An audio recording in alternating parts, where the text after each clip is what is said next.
The National News Desk, locally covered, nationally connected. I have total confidence in President Trump, and he's the only one who can get this done.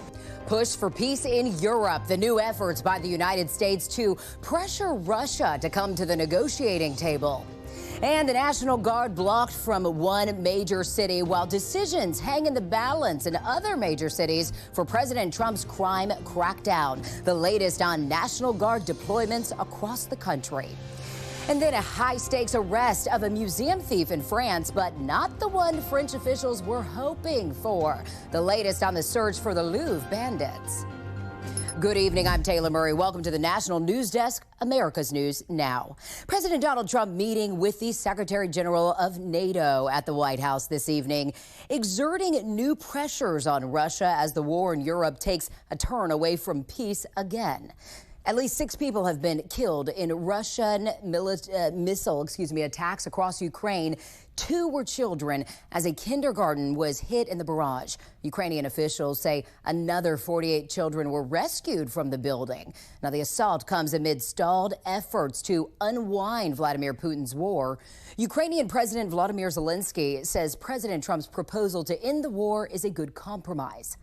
Trump, he proposed stay where we stay and begin conversation. I think that was good compromise, but I'm not sure that Putin will support that. Treasury Secretary Scott Bessent announced new and substantial sanctions against Russia. The new sanctions include Russia's 2 largest oil companies. He says further actions can be taken if necessary. This comes as the Trump administration has lifted a key restriction on Ukraine's use of their long-range missiles, allowing the country to target more sites inside Russia. That's according to the Wall Street Journal. In another act of a possible provocation, Russia held nuclear forces drills today, test launching an intercontinental missile. Russian President Vladimir Putin says the test was planned and was a controlled exercise. Well, President Trump is getting ready to visit Asia later this week, his first trip there since returning to office. He's set to visit Malaysia, Japan, and South Korea. Now, Trump confirmed today he will meet with Chinese leader Xi Jinping. A White House spokesperson said the trip will result in many great deals for our country, but didn't provide further details. The Pentagon now confirming a new military strike on a suspected drug vessel, this time on the Pacific side of South America. This is the 8th known strike. All of the others are said to have occurred in the Caribbean. Now, Secretary of War Pete Hegseth confirmed the strike on social media and shared this video you're seeing here on your screen.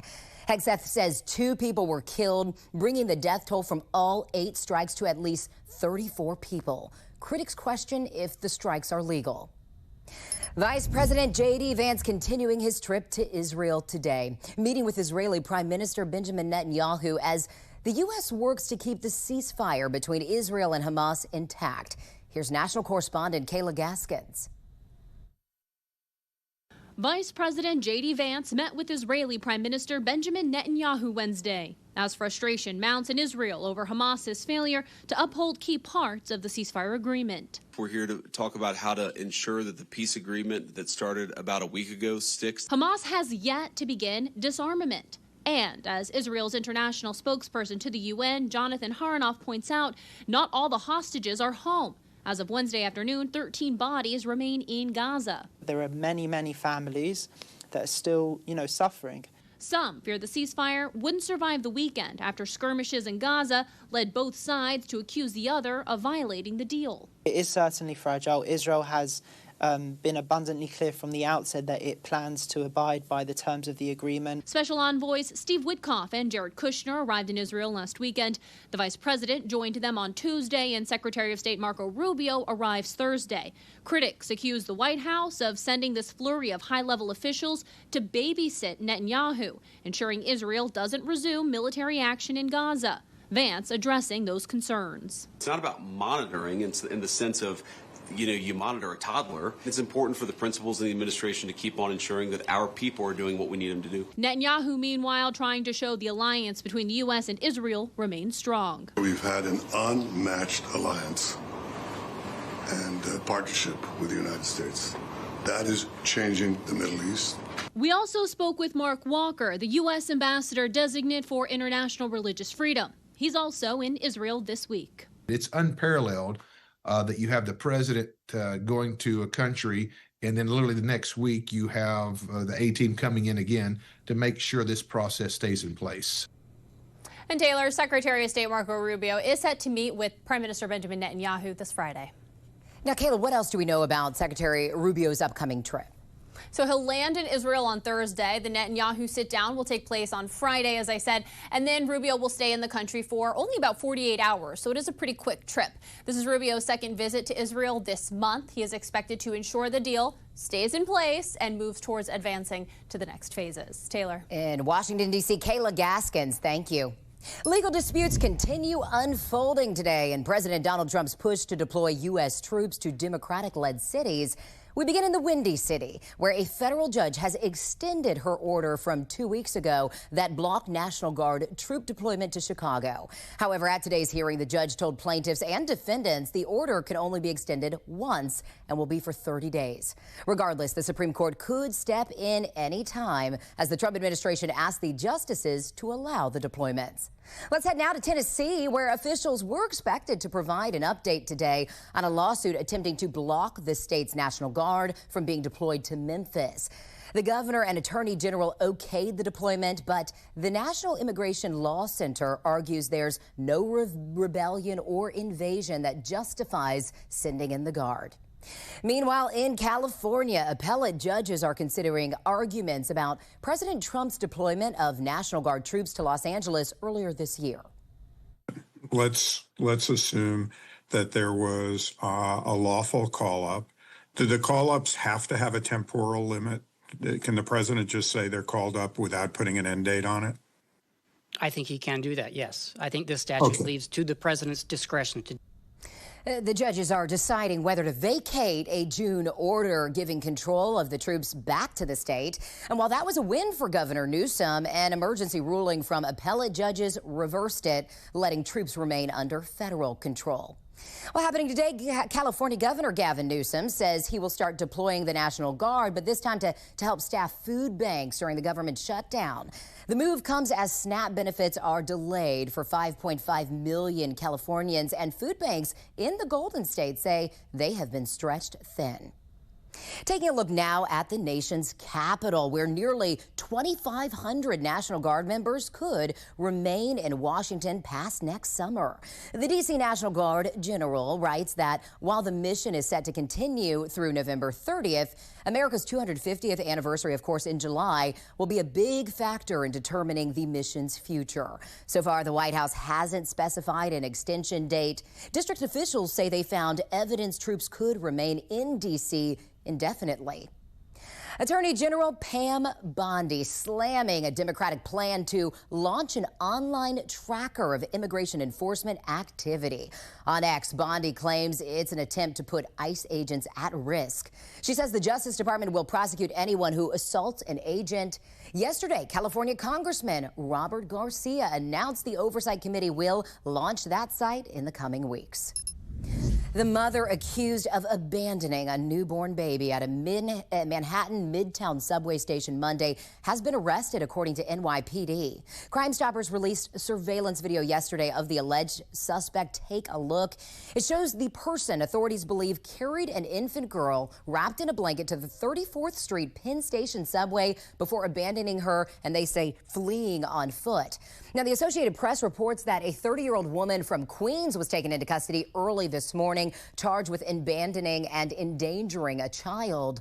Investigators say the baby was taken to the hospital after being found and is now in stable condition.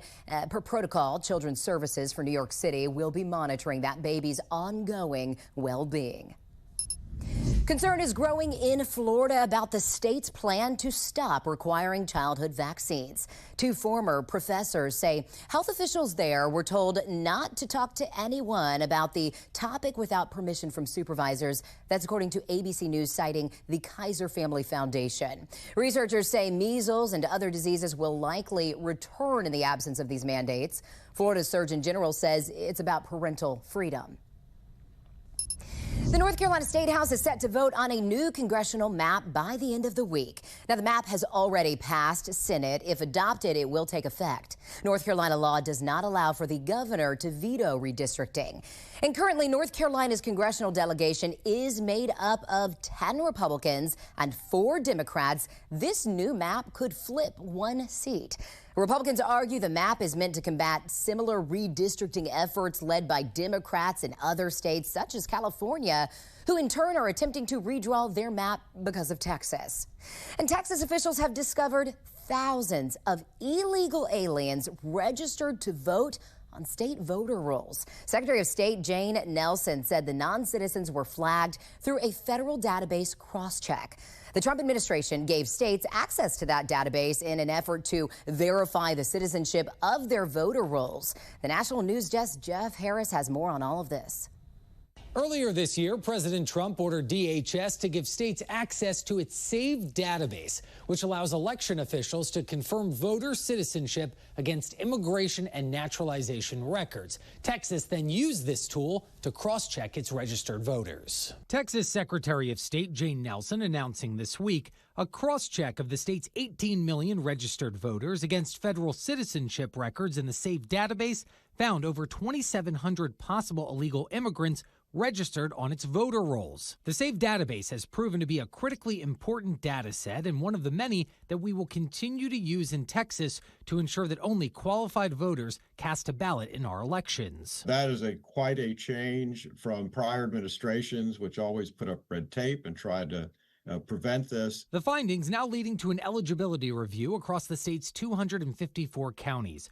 Governor Greg Abbott also chiming in, saying since Senate Bill 1 was passed in 2021, which introduced new voter roll restrictions, over 1 million ineligible registrations have been removed. We will continue to actively safeguard Texans' sacred right to vote while also aggressively protecting our elections from illegal voting. The announcement in Texas comes amid growing national scrutiny of voter rolls. Georgia, Arizona, and Florida conducting similar audits. Spakovsky telling us Virginia is also taking notice. They announced that since 2014, they had removed more than 10,000 aliens from their voter rolls. Plus in Ohio, election officials announcing earlier this year it's removing thousands of inactive voters SAVE identified as deceased. And in Louisiana, officials identifying 79 likely non-citizens who voted in at least one election since the 1980s. I know for certain that there are other states like California and New York who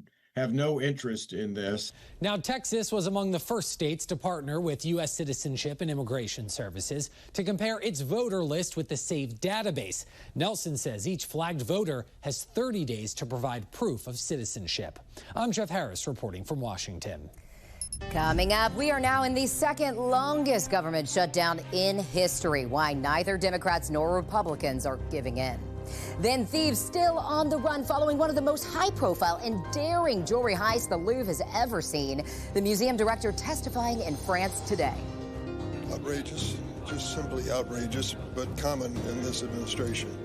And then Democrats speak out against the president, the unprecedented request that is also getting some backlash from the president's own party.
The Senate is voting now on reopening the government. The vote was supposed to be earlier today, but the floor was tied up for 22 hours by Senator Jeff Merkley of Oregon.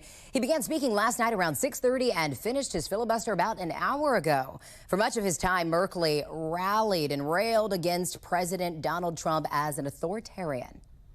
I've come to the Senate floor tonight to ring the alarm bells. We're in the most perilous moment, the biggest threat to our republic since the Civil War. President Trump is shredding our Constitution. Meanwhile, the government shutdown has become the second longest in the nation's history at 22 days. The longest lasted 35 days from December 2018 to January 2019 during President Trump's first term. House Speaker Mike Johnson says while the GOP's message might sound old and repetitive to some, it's needed to reopen the government. But Democrats are not backing down from demanding health care subsidy reform. We have to repeat the simple truth over and over. Why? Because the Democrats are in an all-out assault on the truth. They're trying to obscure and distract.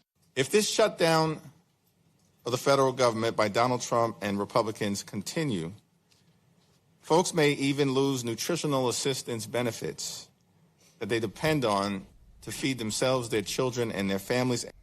Senate Democrats are drafting a counter-proposal to a GOP bill that would pay some federal employees who've been working during the government shutdown to pay all federal employees, even those who are blocked from returning to the office. More than 750,000 federal workers have been placed on unpaid furlough since October 1st. Well, a woman has been arrested for stealing from a museum in Paris, but not from the Louvre. A 24-year-old Chinese citizen is in French custody, charged with the theft of gold worth $1.7 million from the Natural History Museum in Paris. According to French authorities, the woman was arrested in Barcelona before being handed over to France on October 13th. This theft taking place a little over a month before that big heist at the world-famous Louvre Museum just this past Sunday.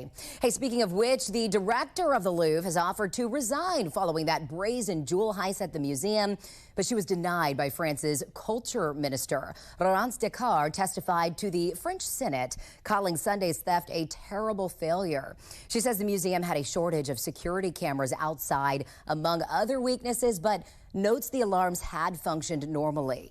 Now, the thieves, who still have not been captured, took 8 pieces from a collection of royal jewelry worth over $100 million. DNA evidence has already been found there at the site as they work to find these thieves. The Louvre reopened, but the Apollo Gallery, where the jewels were housed, remains closed. The 3 candidates in the New York City mayoral race meet for their second and final debate at 7 p.m. tonight. A lot of focus of late has been on Republican candidate Curtis Sliwa, who's facing growing pressure to drop out and give independent Andrew Cuomo a fighting chance to upset the current frontrunner and self-proclaimed Democratic socialist Zohran Mamdani. Sliwa has repeatedly and forcefully refused to leave the race. He's polling at about 20%. President Trump seemingly has issued a tacit endorsement of Cuomo, running ads on his Truth Social account that say, "A vote for Sliwa is a vote for Mamdani's socialism, and to stop Mamdani, we have to vote Cuomo." Early voting begins Saturday for the highly watched mayoral race. Well, you may be able to shop at a nostalgic brick-and-mortar store this holiday season for the hottest toys. Toys R Us is attempting a comeback. Toys R Us announced it will open more than 30 new stores across the United States. 8 of those will be permanent flagship stores. More than 20 will be temporary seasonal shops. After filing for bankruptcy in 2017, Toys R Us closed more than 700 stores by 2018.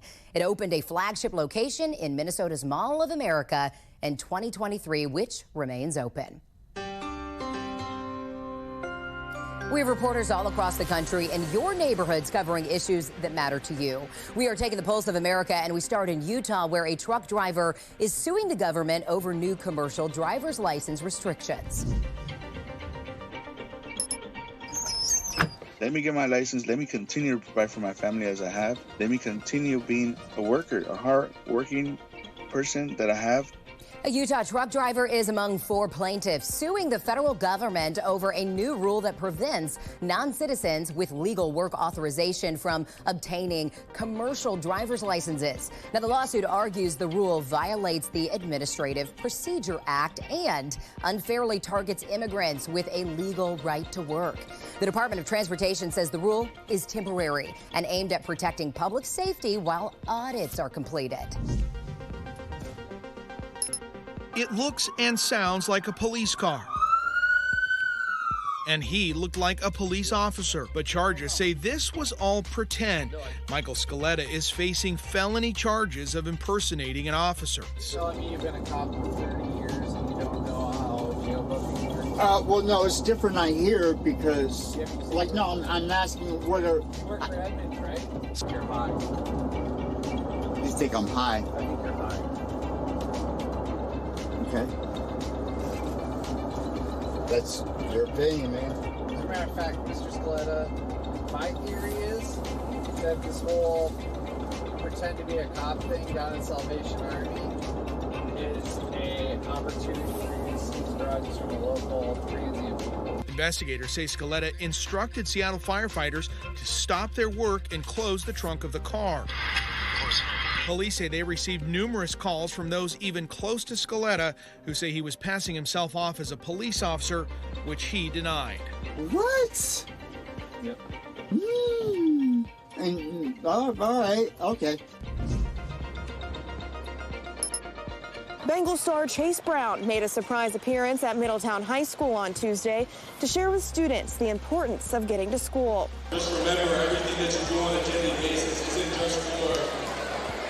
You can't tell based on his success on the field now, but Brown says he used to struggle with attendance. That actually led me down a road of many different problems, but when I heard about this program and CareSource, the Show Up, Rise Up program, and I thought it was a great opportunity to kind of step in and give my voice and kind of tell my story. The Show Up, Rise Up challenge gives students incentives to go to school. It starts with students getting gift cards for perfect attendance, then entries to raffles with major prizes. Coming up, President Donald Trump is suing the Department of Justice, the settlement he's seeking, and why.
President Donald Trump is seeking financial compensation from his own Justice Department. It's a move that's raising the eyebrows on both sides of the aisle. National correspondent Matt Galka reports from Washington.